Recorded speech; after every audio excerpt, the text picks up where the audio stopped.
Hello everyone, আসসালামু আলাইকুম। আশা করি সবাই তোমরা অনেক ভালো আছো। তো আজকে নতুন একটা ব্লগ নিয়ে চলে আসলাম। আজকে যেহেতু শুক্রবার, তো স্পেশাল কিছু রান্না করলাম। আজকে ছিল মাংস। আমি আজকে পেঁপে দিয়ে মাংস রান্না করেছি। তোমাদের বাসায় কি কি রান্না করেছো আজকে স্পেশাল দিনের জন্য? তো আমি আজকে পেঁপে দিয়ে খুব কম সময়ে মাংস কিভাবে সেদ্ধ করতে হয় সেটাই তোমাদের আজকে দেখাবো।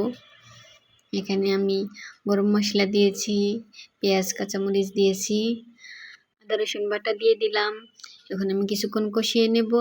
কষানো শেষ হয়ে গেলে এখানে আমি জিরা বাটা দিয়ে দেব। আমি সব বাটা মশলা এখানে দিলাম। একটু পানি দিয়ে গুঁড়ো মশলাগুলো দিয়ে দিব। দিয়ে দিলাম হলুদের গুঁড়া, দিলাম একটু ধনিয়া গুঁড়া, মরিচের গুঁড়াও দিয়ে দিলাম অল্প একটু।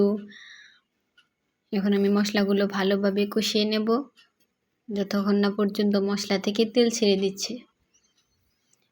খেয়াল করলে বুঝতে পারবে আমি কিন্তু মশলায় লবণ দেইনি, লবণ আমি পরে দেব। লবণটা পরে দিলেই মাংসটা তাড়াতাড়ি সেদ্ধ হয়ে যায়, কিন্তু রান্নার একটা টিপস। এখন আমি মাংসটাকে ভালোভাবে কষিয়ে নেব, নেড়েচেড়ে মিশিয়ে ঢাকনা দিয়ে ঢেকে দেব।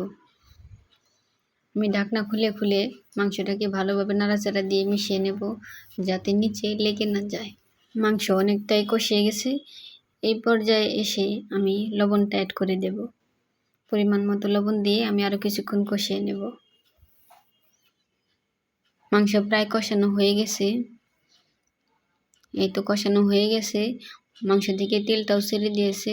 আমি আগে থেকে পেঁপেগুলো হলুদ দিয়ে ভাপ দিয়ে রেখে দিয়েছিলাম, সেই পেঁপেগুলো দিয়ে দিলাম। এখন পেঁপেগুলো দিয়ে ভালো করে মশলার সাথে মিশিয়ে নেব।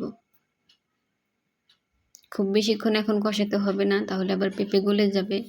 এখন আমি পানি দিয়ে দিলাম, ঝোল রাখার জন্য যতটুকু প্রয়োজন ততটুকু পানি দিয়ে আমি মাংস সেদ্ধ হওয়া পর্যন্ত অপেক্ষা করব। আমি মাঝে মাঝে তলানিতে নেড়ে দেব যাতে তলানিতে লেগে না যায়। নলের সাইজটা একবার দেখুন, দেখেই যেন জিভে পানি চলে আসছে। আমার রান্না প্রায় শেষের দিকে, এখন আমি সার্ভ করে দেখাচ্ছি। এই তো আমার রান্না হয়ে গেছে।